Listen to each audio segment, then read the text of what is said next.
and suddenly the memory returns. The taste was that of the little crumb of Madeleine, which on Sunday mornings at Combray, because on those mornings I did not go out before church time, when I went to say good day to her in her bedroom, my Aunt Leonie used to give me, dipping it first in her own cup of real or of lime-flower tea. The sight of the little Madeleine had recalled nothing to my mind before I tasted it, perhaps because I had so often seen such things in the interval, without tasting them, on the trays in pastry cooks' windows, that their image had dissociated itself from those Combray days, to take its place among others, more recent. Perhaps because of those memories, so long abandoned and put out of mind, nothing now survived. Everything was scattered. The forms of things, including that of the little scallop shell of pastry, so richly sensual under its severe religious folds, were either obliterated or had been so long dormant as to have lost the power of expansion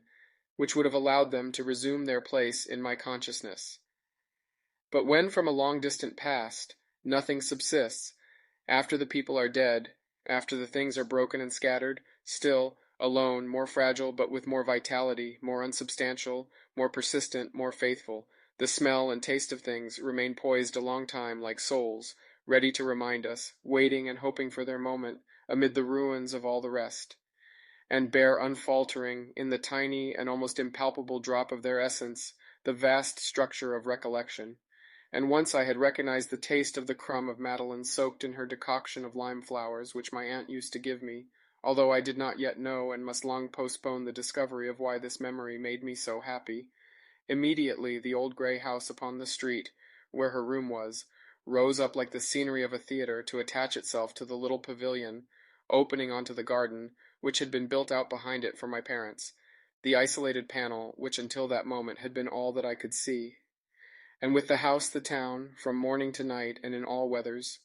the square where I was sent before luncheon, the streets along which I used to run errands, the country roads we took when it was fine,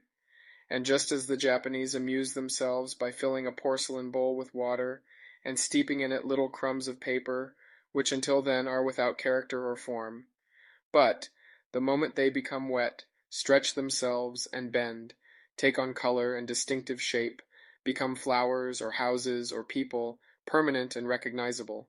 So in that moment all the flowers in our garden and in Monsieur Swann's park, and the water lilies on the Vivonne, and the good folk of the village, and their little dwellings, and the parish church,